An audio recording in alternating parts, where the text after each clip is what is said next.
Hey, readers and writers. Welcome to episode 110 of Read and Write, where we're going to talk about Fanfiction. In case we haven't met before, I'm Deb. And I'm Jocelyn, and this is our podcast about what we're reading, What we're writing, and everything in between. So how's your week been going, Jocelyn? Really rainy. It's definitely, a bit of a mud fest over here. I feel like that's just the way this summer's been going, like either it's raining a ton or it's just too uncomfortable to actually enjoy the outdoors. It's just too hot or too humid. miserable. Yeah. So yeah, we've just been having all of these like summer storms, but my flowers really like all of the rain. They look lovely. I wish I could go out and enjoy them myself, but it's nice to peek at them from my window. Actually, I mentioned before we started recording that we had this absolutely stunning rainbow in Pittsburgh this afternoon. Right. And it was the perfect arc. I could see, basically the idea of where it began and the idea of where it ended. And all of the colors were like so brilliantly defined. And I just like kept staring at it. And I don't remember the last time I saw a rainbow that, like comically perfect. It looked like someone drew it in the sky. It was just gorgeous. Yeah. I mean, otherwise it's been a busy work week for me. So I've really been focusing on all of that stuff. A lot of library construction going on. The construction is, for some reason, a bit of a lull right now, but we're in the middle of like writing our annual report. And I have a lot of new ventures that I'm taking on at work, like both for the university that I work for and for my library. But yeah, a lot of new stuff this year, a lot of new responsibilities that I'm really excited about, but it's a lot of work, just like anything else. Yeah, so I think I never realized how much work a librarian does until I got out of childhood, I guess I could say. Yeah, it is a deceptive career. People do just kind of think like, oh, we hang out in the library, we shelve the books, we help, manage acquisitions and access of things. But my job, most of my job actually could be done in any other institution because I do a lot of the outreach and marketing and event planning and things like that. So I do library work, I do librarianship, but I also teach classes and manage our social media feed and schedule author talks and we have a new booktube show that we're doing that I'm doing basically. So, it's just like a lot of stuff that actually has nothing to do with librarianship, but is important to the process of the library. It's important to note that you said librarianship. Because the first time you said it, I thought you said librarian shit. Sometimes it feels like that, How's your week been going? Well, I agree with you on the wet and rainy part. I was actually talking to my husband the other day. It's like, I wish we've had so much water. We actually got water in our basement. Oh, wow. That's not normal for you guys? That's not normal. We had a water issue when we first bought the house, but it was just we had to replace the sump pump basically. Yeah. So we haven't had anything since. So it was a big surprise. Like last night, went down to the basement to do laundry, and it's just like there's 2 inches of water around the stairs. Whoa!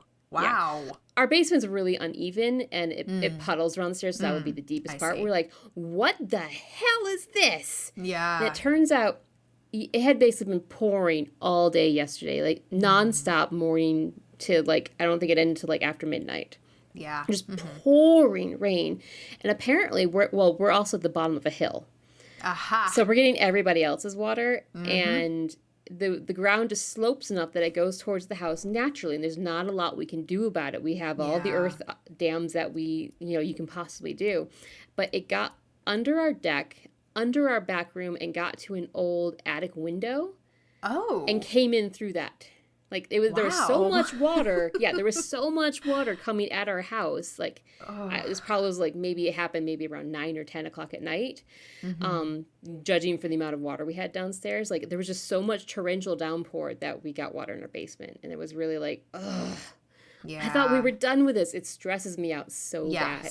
Yes, I feel that. Yeah. Whenever we get some water in our basement, which we do get water in our basement. Our basement is kind of like meant to take on water, like a bit of water, because we live near a river and we are in like a 500-year flood zone. And our basement is very old. This house is very old. So it just is built in such a way that it is supposed to kind of work with moisture, which is fine. But we don't, we're not really supposed to have like standing water in the basement. Right. But we did have a moment, like, I think it was like in May, when we had a really, really bad torrential downpour for an extended period of time, and the town flooded a bit, and we did get a little bit of water in our basement, but we were able to manage it, and it did not last, but it was stressful. Like, I definitely feel you on that. I was very unhappy. Super, I was like, how do we fix this? And my husband's just like, Deb, just calm down. This hasn't happened in like the 10 years, This this is just a once, we'll say once in a decade. I mean, we'll do something to fix the window, but it's just circumstances out of our control. And I'm just like, but there's water. And how do we fix this? Oh my God, we have to redo the floor. And just, yeah. Whereas like my super mom, stressed out. My mom, who also is in, like upstate New York area, she also lives in a very old house, and the basement is not finished at all. And it's the same style of basement as mine, and it floods way more than mine does. Like, I remember it flooding a lot when I was a kid.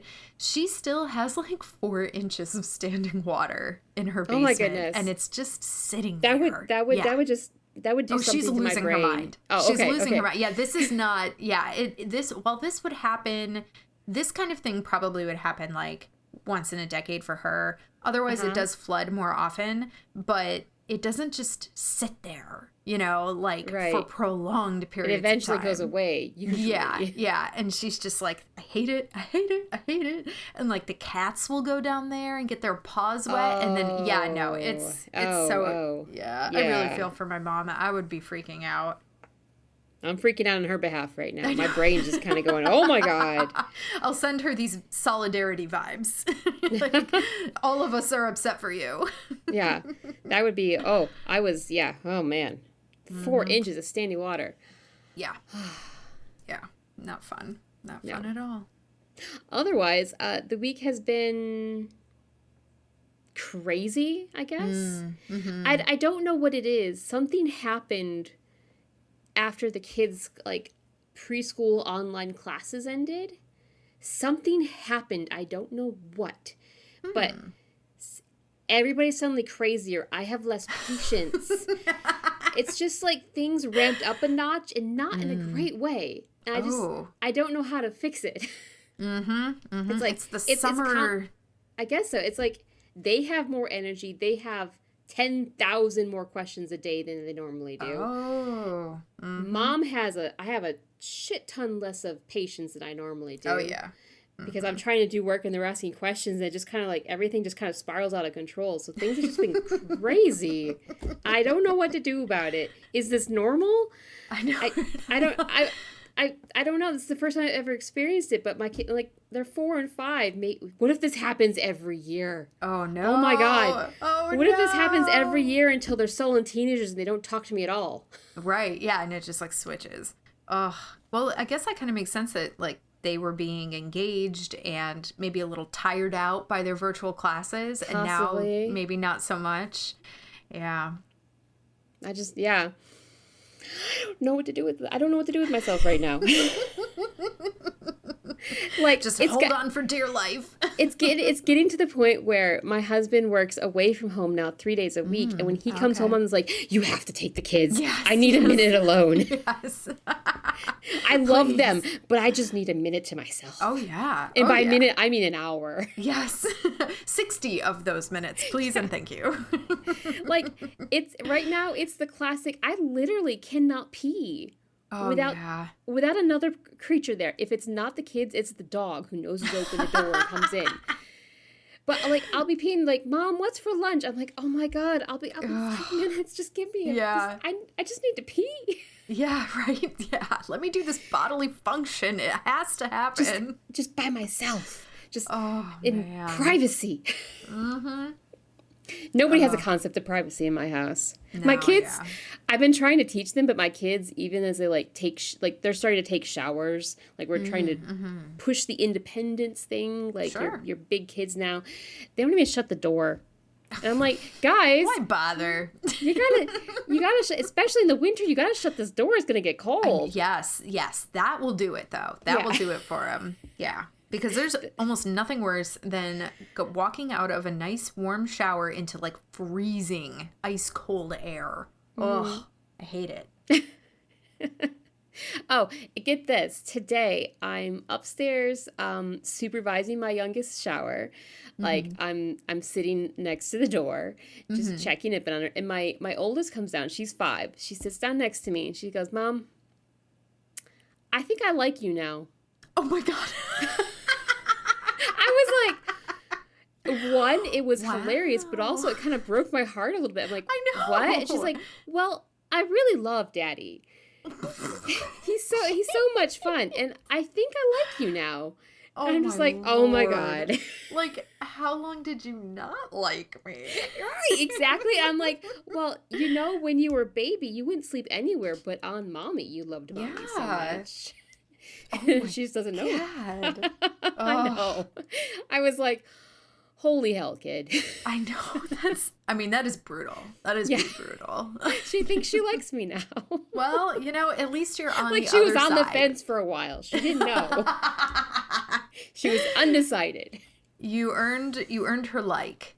I earned her like. You got her to like. But she loves Daddy. She loves Daddy. Yeah. Undisputed. Oh man. That is very, very funny. Very funny. I thought so. Also, it was just like, man, shot to the heart. Seriously, yeah. I mean, kids, they really can. They can really be brutal. They'll get you. Okay, so this week we are talking about fan fiction. Yes, and I am going to really rely on you for this because I do not engage with or am very familiar at all with what I think of in my head as the formal fan fiction community, or just anything about when someone says fan fiction, what comes to people's minds, I know very little about that. Okay, so what do you define as formal fan fiction then? When people write their own creative stories based on existing properties, and then kind of, usually in my head, it means like it is published somewhere online for others to enjoy. Like they are sharing. I can agree with that. Yeah, that is usually what I'm thinking. But that does not mean that I haven't engaged in some kind of version of fan fiction. Whether I knew no, I didn't know what I was doing. And at the time, because all of this happened when I was really young, I don't even know if fan fiction in the way that it exists now was a thing. Like, I truly just don't know. At a point that I'm going to interject here, do you know that the most popular fan fiction started in the 70s? Oh, that's really cool. Mm-hmm. It was like a zine that, like a handmade zine that like people would like self-publish and like mail it to other people on their mailing list. Oh, that's fun. That's so fun. I know. So fan fiction has been around for a while. That doesn't surprise me. That really doesn't surprise me, because when you think about, like cons have been around for a long time as well. And for as long as we've had Star Trek fan fiction. Yeah, exactly. It was Star Trek fan fiction. Mm-hmm. Yeah, that is kind of where those like drives and the inspiration come from for fan fiction, I feel. So, and when you have that kind of a community too, people who like get together to celebrate a property, it makes sense that fan fiction would grow from that. Well, I think I'm going to break down fan fiction into 2 types of fan fiction. The really amazing good stuff that you wish was actually canon. Yeah. Because it's just they did such a good character delve into it, and then the really, really awful bad stuff. But at the same time, bad stuff be fun though? Yeah, I guess so. I guess you could break the bad stuff down to two categories then. The fun bad stuff, and then just the really awful bad stuff. Yeah, the stuff not worth your time. But at the same time, I feel like I can't really knock it because that was somebody who read or saw something that they loved so much they wanted to participate in. And I think that is something to be celebrated, no matter how bad it is. I agree. mean, maybe it was a 10-year-old writing it and they don't have the skills yet. Yeah. But yeah, I think you can definitely universally break fan fiction down into those two. Like the really like amazing stuff that could be a novel on its own if it wasn't for the fact that it was somebody else's initial property. I've read a couple of those and they're just mind-blowingly good. Yeah. Like they got the character. I always hear stories about people, and we all know, you know, like 50 Shades of Grey originally started as fan fiction, and even Twilight. Yeah. No, but Twilight was not fan fiction. Oh, I always heard that it was like fan fiction of Harry Potter. Or inspired by, like, it might have been inspired by Harry Potter, but the official story is on Twilight is that it's dream-based. She had a dream. She actually had a dream of him sparkling in the sunlight. Oh, God. That was the dream. Yeah. That would be a dream thing. And then she wrote off of that, and then obviously 50 Shades is a Twilight's fan fiction, or was. Yeah. But I guess I could totally see Twilight as being a Harry Potter inspired, but the official line is that it was dream. Yeah. That she had that almost literally as a dream, woke up and wrote that scene down.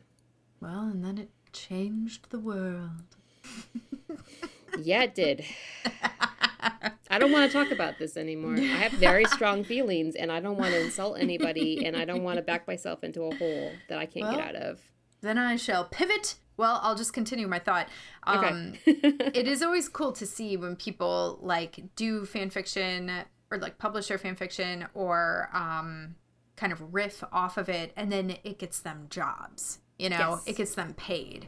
Like, that is really cool, and, like, a testament to the power and importance of fan fiction, even beyond just the very valid importance of the community that it builds and celebrates, you know? But it's just, I do, even though I'm someone who does not really engage in fan fiction, I get very angry when people shit talk fan fiction. Yeah. Because, yeah, it's just, it's clear that those people don't know anything about it. And it's, I mean, fan fiction is, it's this really amazing organic thing that is really kind of cool just as its own thing.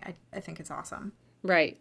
Like I said, it's just they love somebody else's work so much that they want to participate. I mean, that's beautiful. I mean, I've said before, that is my goal as an author, is to have, that is my end goal.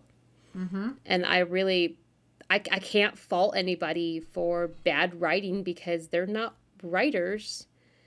I mean, they're not, yes, they're writers because they wrote fan fiction, but you know what I mean? Like, maybe that's not their day job. They just love it so much they want to live in the world too, which is great. I'm down for that. Yeah, because maybe that's not even the point. Like, maybe the writing for them isn't exactly the point. It's the engaging in the world and participating in the community. Furthering a story they thought should have been furthered. I mean, that's... Yeah, I have a hard time. I do get angry with people especially when people look down on fan fiction. That's not real. I mean, that is, before I started writing original stuff, that's how I started. I wrote fan fiction. And you can't tell me that the hours I spent were worthless. Right, exactly. You were still honing a craft. You were still exercising a muscle. And you were engaging with something that you cared deeply about and was giving you something back. Yeah, to date, I think there's one. It was a Pirates of the Caribbean fan fiction. Oh, hell yeah! And the first two chapters to date, I still think are the best things I have ever written. Wow, that's awesome. It had a good tone. It had good original characters. It was a fan, but I still think those two chapters are the best things I've written. And what did I interrupt you saying? Oh, I was, I don't remember.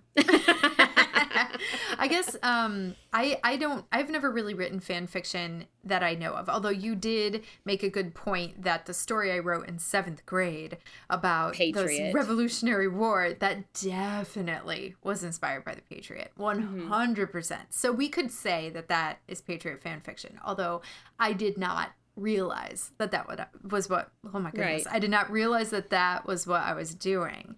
But when I would like play like my imaginary games, my made up games with my siblings, a lot of the time our starting point would be some other property that we really liked, you know, like Okay. Xena and Hercules, or like Pirates of the Caribbean, you know, something like that. We would start with, and then like Prince of Egypt was one that we used to play a lot. Yeah, I don't know. We loved Prince of Egypt. But yeah, we would be inspired by those properties. We would like dress up and then have all of these like imaginary games that didn't necessarily or didn't always have a whole lot to do with the original property. We just pretended to be these characters and played out a game as those characters, whichever direction it went. So we weren't writing that stuff down, but it was like a combination. It's like the base for fan fiction, yeah. Yeah, it was like a fan fiction meets LARPing kind of deal. And I've always loved things that are very meta or, you know, self-reflexive, or, you know, everybody has heard me talk about how much I like horror. I really enjoy it, and this is a trend right now, when horror authors nod to really well-known horror properties, or they are kind of inspired by really well-known horror properties. Like I think I mentioned like a few episodes ago, one of the books that I recently read was The Final Girl Support Group by Grady Hendrix. There could be an argument in there that that book, or at least chunks of that book, are fan fiction of some of the major slasher movies that came out and became very popular, like throughout the history of horror cinema. And I love that stuff. I get so giddy. I'm like, oh, I know this. Oh, it's part of the community. Like, oh, this is so fun. So yeah, I mean, I feel like fan fiction, even though, you know, I went through that whole explainer of what I think like formal fan fiction is, I do think there are lots of shades of gray here, and it is way more prevalent than folks realize. And the fan fiction community is generally really supportive of each other. That's wonderful. Unless they find a Mary Sue, and then everybody bands together and kicks out the Mary Sue. Murders the Mary Sue. I've seen that happen. I've seen the you know, expulsion of Mary Sue's like from the fringes online. Well, I like to think that some of the more mature communities, they point out that it's a Mary Sue, but they're really into writing, and they want to help other people. I'm not saying this is across the board, but the ones I participated in have been that way. And they want to teach the writer that what a Mary Sue is, and then how they should avoid it or make corrections to fix it. I mean, the communities I've been part of, they're very supportive. They want to teach each other to make better stories so they can read better stories about the stories they love. Yeah. It's through love, you know. It's correcting someone because they want to see them be better, not because they want to be mean or to punish them. I mean, yeah, you do get some reviewers who just bash on things, but... Well, there are jerks everywhere. Exactly. And still, like, well, the fan fiction, like, for example, you know, I just said I started in fan fiction. I see a lot of people who write fan fiction, either they do it as a release because it's just fun and they don't want to have to think about writing a novel. They're not interested in publishing anything. They just like the writing as a release.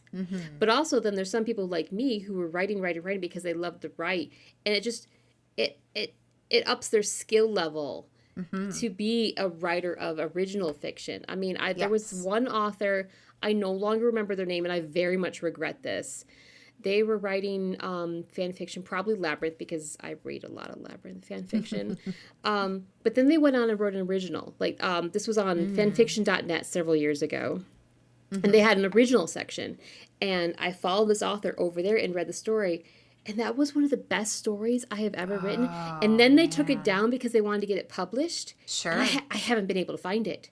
Oh, because no. I don't remember what the author's name was. Yeah. And I tried searching for like the premise, and I don't know, maybe it just fell through and it never worked. But it was a great idea, and I read it and I loved it. It was so good. And it would be hard to chase down a short story too, because usually those are published in anthologies or on websites like no, this web was magazines. Multi-chapter. It probably would have been a small novel. Okay. Mm-hmm. But it was so good. Yeah. Everything was really well. I mean, I very much regret that I didn't save this or have the author name or something so I could contact them, because it was just really this really, really, really unique universe. It seems like this is one of those things where you'll just be like, I don't know, going for a walk or doing the dishes or whatever, and all of a sudden it like pops in your head again that you don't remember what this author's name is, and you're just like, oh no, and you just like stare off into space. It doesn't even need that. I think about this story a lot. It actually has influenced my writing because it was so good. Can you put a post out in different forums to be like, help me find this person? I haven't thought about doing that. Maybe I should, but it was just brilliant. I knew they took it because I remember going back to reading it and kind of doing something similar to that. Like, wait, where's the story go? I really liked it. Yeah. It was taken down. And they explained that it had been taken down. Like someone who knew, who was on the inn, knew that the author had taken it down because they wanted to try to get it published. Yeah, of course.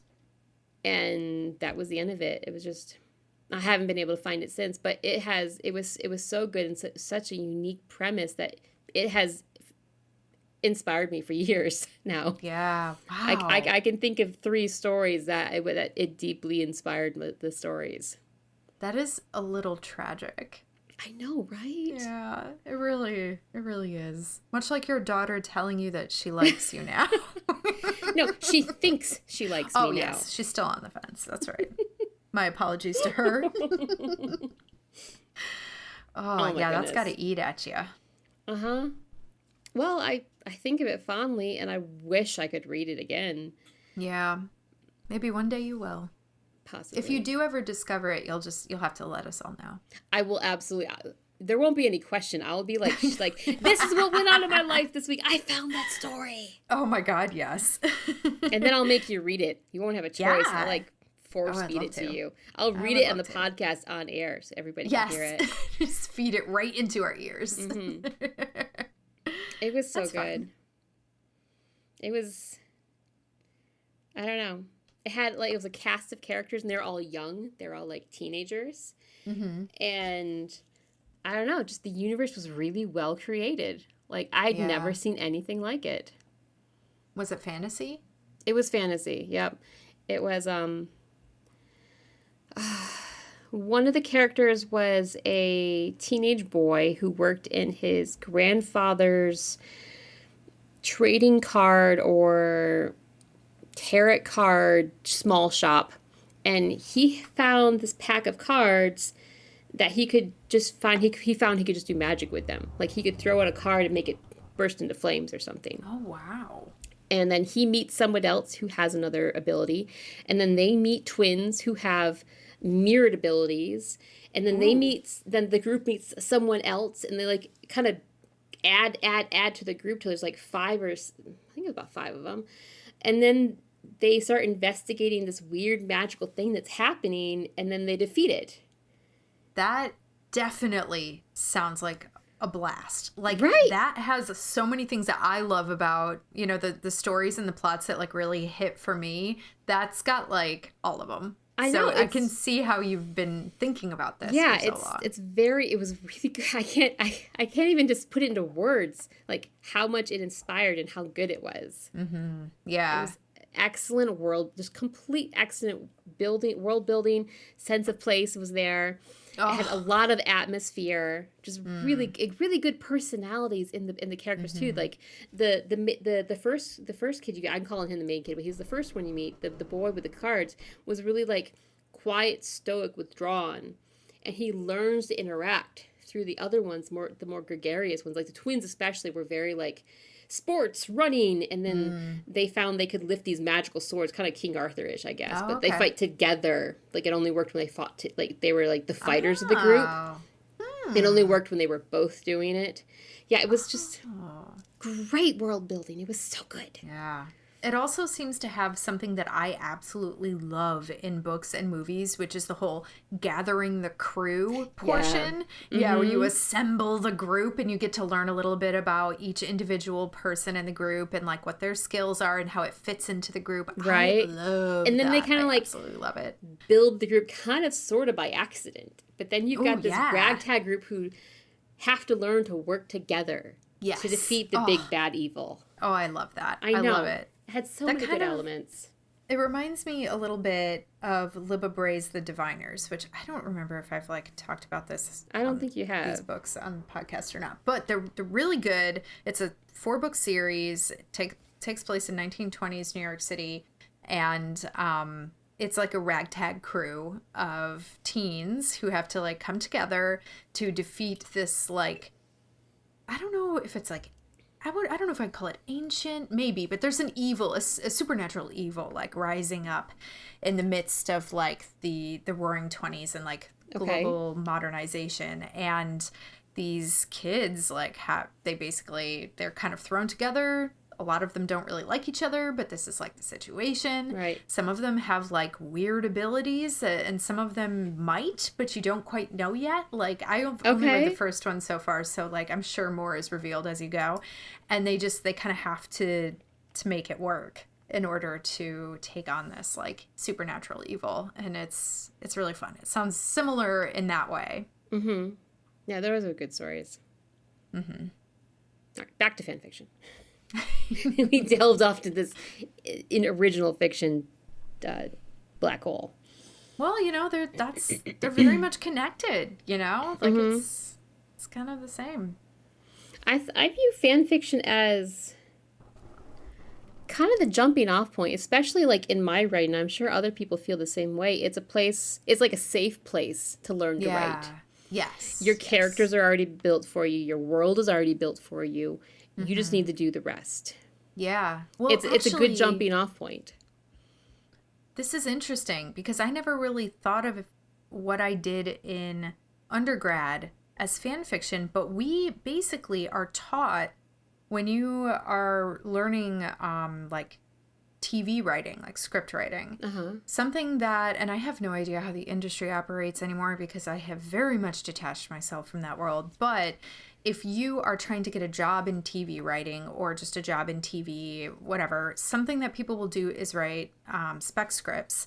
And you'd like pick a TV show, you'd learn the show, you'd learn like its patterns. Okay, I think I can see where this is going. Points, yeah, and the characters, and then you write an original episode of that TV show using all the characters and making sure that you make it sound like it would fit with all the other episodes.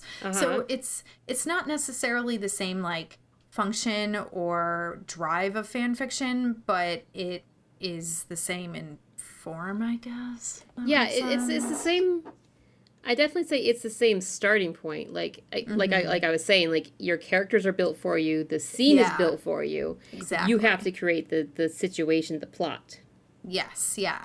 And the point for, at least for writing spec scripts, is that you are proving that you can work in a pre-established world. Because, you know, in a writer's room, it's a group of people all writing the same show, so everybody has to be able to adopt the same voice. And so, yeah, I mean, it is the same kind of exercise, I would guess. Okay. You know, but I would say that, like, fan fiction is way more fun because you are choosing the world you're playing in, and it's out of, you know, a labor of love and, like, your admiration for that property, whereas like a spec script is because you like need a job and you're trying to like peddle yourself out to different writers' rooms, so it's not as enjoyable. It's like way more stressful to write a spec script. I could see that, but that just also means a writer's room is just a bunch of people writing fan fiction. together. Basically, yeah. I think that's a much more like fun way to think about writers' rooms than what they actually are. That reminds me, one of the best fan fiction communities I ever experienced is now defunct, but it was based off of Harry Potter, but we kind of found each other on, I think they started an archive of our own, but then they moved to their own website. Okay. Which is why they're now defunct, because they just couldn't keep it up anymore. But it was basically like a forum website. And it was a great small community of likewise minded writers, and they had great like interactive things. Like they would have contests, like write a short story. Or my favorite thing was they had weekly drabbles, what they called them drabbles. Oh, that term is kind of familiar to me, but I don't know what it means, but I feel like I've heard it. We called it drabbles or drabbling, but basically it's like a prompt. They give you a prompt, you write like a paragraph. Oh, okay. And it wasn't a competition, but everybody would post their weekly drabble in this particular thread, and people would comment like, "Oh, I like this. Oh, that's really interesting. I like how you did that." I mean, it was a really supportive community, but I've actually been thinking lately that might be a good way to help with writer's block, is to get back into drabbling. Because I see them on like interesting idea. I see it on Pinterest all the time. Like story, like one-liners, or like on Tumblr. It's on Tumblr a lot. Like one-liners, like here's the first line. Now go. Yes. Okay. I think that would be really good for like. I've been thinking about challenging myself creatively, trying to do something like that, and I was thinking that might be a good thing to do. Like a paragraph of something completely different than what I'm currently doing, but just getting the creative juices going. Yeah, I think that would be a great idea, especially if you're struggling with writer's block. Just shake some stuff loose. Ooh, speaking of... No, it's not really writer's block. It's more editing, I guess. Editing funk. Well, no, not an editing funk so much. I haven't done much editing on my story at the moment. I'm just kind of writing as I go. But last night... excuse me. Yesterday was a really draining kind of day. This was even before I knew about the water in the basement. It was a draining day. Oh, no. And I was sitting on the couch. I'm like, I just want to read something. But I didn't want to... I was feeling so lazy. I didn't want to get up and get my book that I'm currently reading. But I had my iPad with me. I'm like, you know what? I'm just going to read my story. Yeah. Why not? So I brought it up, like put away all the menus. So I was just reading it. And I found that was really helpful. Be like, no, that doesn't work. And as I'm going, I'm just like editing a few words or deleting something here and there. It just, reading it as a reader really helped. And it's not really something, I don't know why I didn't think of it before. And this is going totally off the topic of fan fiction. It makes sense though. I try to do that just with the stuff that I do at work. And it's amazing what you will catch. I do it a little bit with my like fiction writing, but I don't know, I haven't gotten far enough through my stories yet that I feel like I can like go back and really be like, okay, as just a reader now, because there's just like not a lot there. Like I can't really like sink into it yet. But yeah, I completely understand what you're talking about, like how that could help you just catch things that you didn't see otherwise because you were focused on other stuff. And also it helped, like in this particular story, I'm talking about the magic one in particular, like the first chapter, what I think was going on as a writer, I'm not really sure came off right as a reader. Like, I don't think I don't think I'm applying the magic heavily enough. Okay. I think I was being too subtle about it. Yeah. I think I need to go back through and do some work on that. But it just, I don't know. Like, I think I spent long enough away from it that I could go back and say, oh. Yeah. That's helpful. That's not quite working the way I thought it was. In my head when I was writing it, it was all very clear. No, of course. Yeah. But then going back as a reader, and I'm like, I don't know. I don't think the reader understands that she keeps coming, that I don't think the reader understands, one, that her grandmother was dead, because I never explicitly say that. I didn't realize that until I was reading it. I never explicitly said that her grandmother was dead and she was coming back to the house. Right. I could not find an instance where I said that. Yeah, and it's if I was interesting. implying it, I was implying it too subtly. Yeah, it is really interesting. Like when you know almost all of the details of your story, you know, sometimes you just take for granted what you put on the page because it's hard to separate what you're actually telling the reader versus what you already know. You know, that like that iceberg thing. Like how much of the iceberg are they actually seeing right now? And yeah, It turns out not enough. Yeah. They don't even know It's the iceberg's there. It's challenging. the Titanic situation. It's floating just under the surface. And they're about to sink. Very dramatic. Very dramatic. Dramatic reading of The Sinking of the Titanic by Jocelyn. Okay. Do you still write fan fiction at all, or do you just read it now? I just read it now. I'm of the opinion right now that any writing I'm doing should go towards my original writing. I see. Yeah. Would you dive into a little playing around with fan fiction as a tool to get out of writer's block, or to just? I would drabble fan fiction if I wanted to, I guess. Okay. Maybe if I start drabbling, maybe I'll start doing that, because that is an easy way to ease into it. Yeah. Like, I love a good anti-hero, so I'd probably choose one of those. I love anti-heroes. That's part of the reason why I like fan fiction, is my habits of reading fan fiction tend to go to an anti-hero route. Like Labyrinth, Loki. I was a big Pitch Black fan fiction reader there. In the Harry Potter world, I'd always go towards like the Draco Malfoy. I love a good anti-hero. Yeah, I do too. I like the complexity. Exactly. It's like, I think I was babbling about my love for Loki fan fiction, but it's like you never know what they're going to do. They're unpredictable because they're basically in the gray. They can lead towards the dark side a lot. And that's interesting. Very interesting. Yeah. But not without, not without like conflict, internal conflict. Yep. Yeah. That's what makes it interesting. Exactly. Yes. And playing with that as someone writing fan fiction, that's like a playground. That's like an amusement park. That is so much fun. You can make them do whatever you want. Actually, I was reading Loki fan fiction a couple months ago now. And I found this really wonderful one. And then they didn't finish it. And I was so pissed off. Oh, no. I tried emailing them, like, to see if it was anywhere else, but they had closed the account and the email didn't work. Oh, no. And it got me so pissed off. I was like, someone's going to have to write fan fiction of the fan fiction in order to finish the fan fiction. Get that closure. I mean, I understand. That's the downside, actually, I think, of fan fiction, is the author's not finishing it.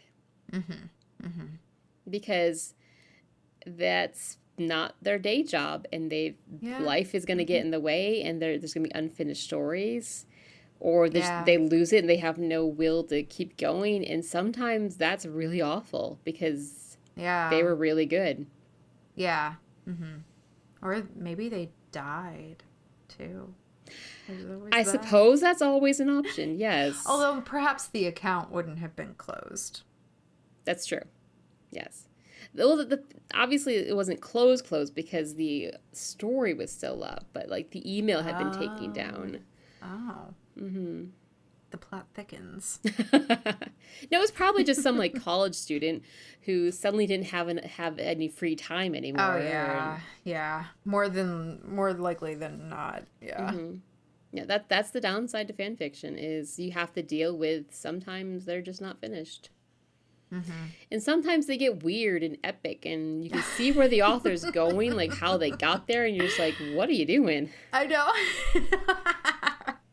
Like, I'm not sure I'm following this thread anymore. Don't Right. really know what's going on. Looking at the beginning of the series and then looking at the end, it's like 120 chapters in. You're like, yeah. First of all, this is longer than the novel I'm writing. And second of all, I think you lost the thread of the plot somewhere. Oh, yeah. Oh, yeah. Because suddenly they're 2 planets away, and Loki's, like, transformed to a woman, and now they have a child. And I'm not making this up, actually. This has happened. Man. Nothing against, I mean, hey, they wrote more words than I have. Well, I don't know. I've written a lot. But they have written more of a novel than I have. Yeah, yeah. I mean, they're inspired by whatever it is that they're chasing. But I had to stop reading because it no longer caught me. Yeah, yeah. You know what? The reviews are awful in fan fiction. Oh, I didn't even realize there were reviews. And some platforms, I'm mainly thinking of the fanfiction.net, an archive of our own. There is a review system. You can leave reviews, and some of them are like just like, oh my god, I love it, write more, or great. But then some of them are really negative. I'm not just like anything else on the internet, but some people are just jerks. I know. It's like very disheartening, especially because fanfiction is truly personal, you know, in like every level, like what you choose to write about, like which actual property you choose is very like, you have to feel drawn to that. That has to mean something to you. And then the choices you make within that also, you have to probably feel a certain way about that. And then to have somebody like put a value judgment on it when maybe that's not even the point is, that's like, oh, I don't like that. Plus, I feel like, I think a large majority of fan fiction is written by younger authors. Yes. And that has to be super damaging to them. And I just... Yeah. Probably a lot of the reviewers are younger, too, and just not even thinking about how much of an asshole they're being. Yeah, that's very likely. Oh, I hate to think about, like, a young writer posting their fan fiction and getting some shitty comment and then, like, feeling like they can't write anymore. You know? That's really sad. You know what's also equally annoying and sort of along the same veins is that an author, sometimes I've seen an author withhold chapters until they get X number of reviews. Oh. Yeah, like they're living, it's kind of like a Instagram, Facebook situation where they're living for the reviews. Ugh, I hate that too. It's like, I need 100 more reviews and then you get the next chapter. Oh my lord. I've seen that, and that seems like a really bad precedent to set. Yeah, definitely just like holding it hostage. Right, because now it's no longer a labor of love of the work, it's a labor of love of the admiration. Yes, you want to be a personality now. Yeah, man, the internet really like can take a nosedive. It can. You know? It can have like a lovely thing going on and then just... That is the internet, though. So disappointing. And that is the roller coaster of fan fiction. It's a lot of really amazing ups and a lot of really shitty downs. Yeah, I believe it. Okay, so Jocelyn, what have you been reading this week? Well, I did just Or finish what's a your book. recommendation? I guess it doesn't have to be this week, but what's your recommendation? I do recommend this book. So I did just finish a book a couple days ago. I have a couple girlfriends who have both worked in libraries. One is a librarian, the other is her degree is in public history. So that's more of like what she does now. But we all have worked together in a library setting before. So we have kind of an informal book club, and it really is just like what the vibe is, like what we want to read, like how the mood takes us. And lately we have been really interested in like female-centric fiction from the 80s and like a very specific brand. So like Nora Ephron, like that kind of a vibe. Carrie Fisher, like Postcards from the Edge, those kinds of books. So we recently just read, I mean, they finished it way before I did, but I just finished The Life and Loves of a She-Devil by Faye Weldon. Have you ever heard of this book? I have never heard of this book. It's batshit. It is wild. So it's also a movie starring, I think, Rosie O'Donnell and Meryl Streep, I think. Okay. Don't quote me on that. I might be completely making that up. But it's It is really quite wild. So this woman, it takes place in England, and this woman lives kind of a drab existence. She's not a beauty. She's actually kind of a fuddy-duddy looking woman. She's like too tall, too clumsy, too big of features. She marries this guy kind of out of convenience, and they have 2 kids, but he doesn't love her, and he starts very openly cheating on her with somebody else who is like her polar opposite in looks and personality and lifestyle. And so he leaves her for this woman, and he really leaves her. He like dumps all the hardships onto her, and he just kind of has this crappy attitude of like, oh, but you can manage, you always manage, you know, that very misogynistic vibe of like men who feel entitled to just like leave the lives that they've built and dump all of the difficulties on their ex-partners. So he does that, and she decides to just go wild. Like, she keeps calling it like becoming a she-devil. She's like, I'm a she-devil, therefore I can do these things because I have it in me. I'm not a good person, and I'm going to destroy the lives of everybody around me. So she burns her house down, dumps her kids off at now where her husband is living with his mistress. She just dumps the kids, and she's like, they have to live with you now because the house is gone. Whoops. Oh, you have to take them. And then she like runs away and lives like all of these different lives as different women, but everything she does, she's setting up her master plan. She's putting all these puzzle pieces into place so that she can finally just exact her revenge on her husband and his mistress. But part of that includes really drastic plastic surgery, like really extreme, full body makeover. Like, she gets her legs shortened, like stuff that I don't even think is real, that even exists. And it's so weird. The tone of this book is so strange, and I really enjoyed it because it was so weird. Like, part of it, it's very funny, but it's a very particular kind of humor. Very wry, very British. And then it's, like, very extreme, too. And very brutal in some places, like, pretty brutal. So I guess it's a series. I don't know how many other books there are in the series, but I might continue because it just really intrigued me. And I'm definitely going to watch the movie because I want to know. I have a feeling the movie's probably a lot different than the book. Probably. Because, yeah, I really don't know how you could make Rosie O'Donnell British. I know. Well, yes, there's that. But I just don't know how you can translate the tone of this book to a movie that people would actually want to watch, like a mass audience. Like, I would watch it, but I don't think your average moviegoer would be, like, you're kind of interested. niche. Yeah, exactly. But yeah, it intrigued me, and I'm definitely going to look into the rest of it. That sounds interesting. I'm not sure I would ever read it, but it sounds interesting. It's a very fast read. Is it? Which is nice. It's under 300 pages, and it's the way that the text is on the page. There's some very short chapters, and chapters like broken up so that like there are, in some places there's only like one small paragraph on a page. You know, like it's honestly pretty quick. Okay. All right. Maybe I'll give it a shot. I'll add it to the list. Yeah. the endlessly growing list. Oh, I know. Tell me about it. I've got 4 books in my Amazon cart right now, and I literally just bought 3. Oh. I just bought 3, and now there's more. I just bought, oh, Lord, I actually don't even know, at least a dozen books recently. Because there were a bunch of local authors, like I wanted to get some of their stuff, and I had recently asked on Twitter for books written by women that were like underrated, and people gave me so many good suggestions that I just couldn't say no. Like, I had to get them all. So yeah, I had a huge book order come in recently, and I'm just staring at it like I don't even know where to begin. I feel that way. I kind of like, I got 3. And I grabbed the first one because I like the cover.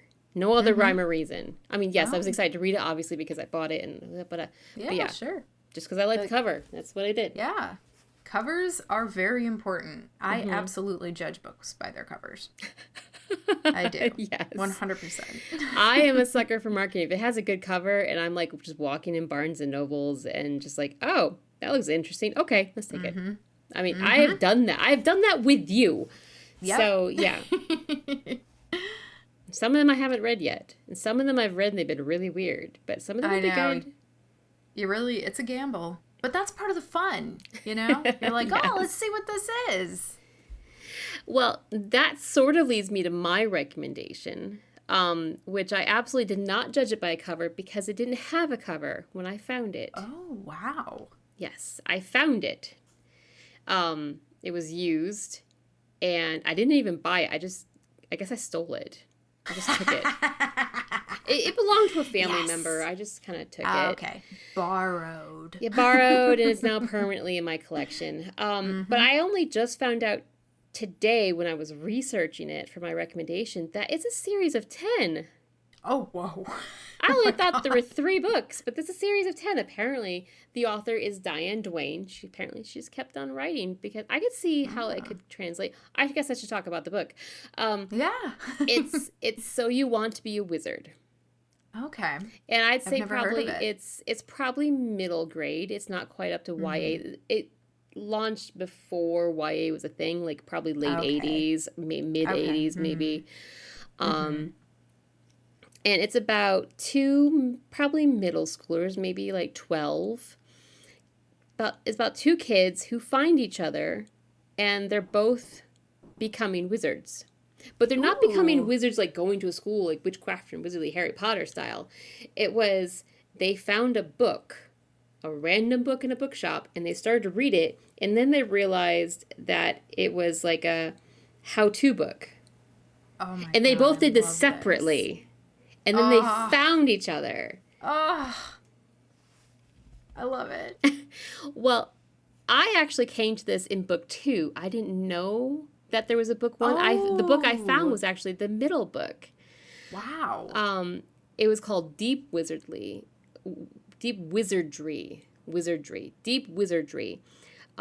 And it's about them as best friends, and they go to the shore. I think they're probably from like Long Island or something. And they go to the shore for like a week-long dual family vacation because the family is so happy that these 2 introverted kids come together and have a best friend. They took a family vacation with them. Oh, that's sweet. Yeah, it is like total 80s thing to do. Oh, yeah.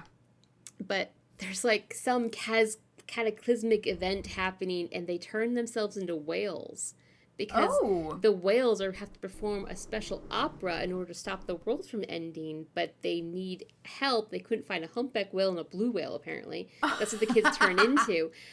But it's really good. And then once I realized it was a trilogy, I went back and read the first one, and it's just so, like, I want to say happy, but it's not. It definitely has some dark overtones, but it's so, like, whimsical almost. It takes me back to a piece of my childhood, like where you had Star Wars sheets in the summertime. I mean, it evoked a very specific emotion in me that I liked. Yeah, it sounds very comforting, you know, even with the dark portions. In my mind, it triggers the same thing that I really like about those, I don't know if I've talked about it before, but like the kids on bikes genre of horror, which are basically like The Body and It and things like that. That it kind of triggers that in me where it's like these 2 kids on like this special, very kid-centric mission. Like the adults don't really know about this. We're on our own for this, and we're exploring something new, and we have to face new dangers, but we're doing it together, and all of the nostalgia. And the fate of the world depends on it. Yeah, and the adults don't know. Exactly, and it really is like very comforting and nostalgic, and it sounds like it would be especially a great thing to read in the summer. Yeah, I definitely would see there. I don't know if the 3rd book so much as a summer read. Like, you could start it at the beginning of the summer and then you read the 3rd book right before school starts. Like, I'm definitely going to encourage my children to read this book when they're old enough to understand the themes. And hopefully know how to read by then. Yes, let's hope. I have a feeling they'll be fine. Probably.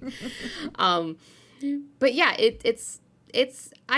I think as an adult you could read it now. I haven't read it in several years, but it's definitely stuck with me. It's one of those books that I just find myself thinking about sometimes. Like, just, I don't know, just, you know, bits from stories pop into your head from time to time of old stories you've read, and this is one of the ones that's recurring. Like, I think about it. It was partially inspiring to some of my own work. Just the whole, like, they stumbled upon magic. It was such a nice, organic feeling to it. They found a book. It was kind of like Never-Ending Story. They find a book, and the book teaches them how to do stuff. And it's not like big stuff, but it's like one of the characters is a boy and one of the characters is a girl. And I remember the girl was saying how her father hated the crabgrass in her yard, but her neighbor had a bare spot that he never could get to fill with grass. So one day, in the afternoon, she sat down and just whispered to the grass, just talked to it.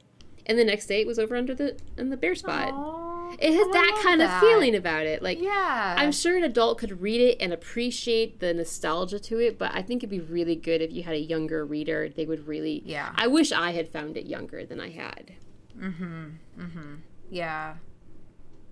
I think I found it in probably late high school, and I was probably on the far end of the reach of it. I think, like, if you'd found it maybe 12, 13, it would have been brilliant, but it's absolutely a recommended read, especially if you're looking for that summertime nostalgia feeling. That sounds good. Okay, let's wrap this up. Let's see what we're doing next week. What are we doing next week? Oh, we have a special guest next week. We do, yes. Very exciting. Our first guest. I know. Well, first of all, I'm going to put everything we've talked about in the show notes. Not that we've talked about a lot. I will try to track down fan fiction, but I've already expressed my regret that I can't find half of it. I'll point you guys in some directions like fanfiction.net, Archive of Our Own, maybe a few more. But I'll put at least our recommendations in the show notes at least. Yeah. But anyways, next week we are talking about... Do you write in order? ? With our special guest. With our special guest. Until then, stay safe. Keep reading. Keep writing. And go do what you do best, especially if it's writing fan fiction. Yes. And even if you want to, shoot us links to your fan fiction and we'll read them. Oh, yeah. That would be very cool. Yes. Yeah. I would love to read that. I love reading fan fiction. All right. Goodbye, Jocelyn. See you next time, Deb. Bye-bye. Bye.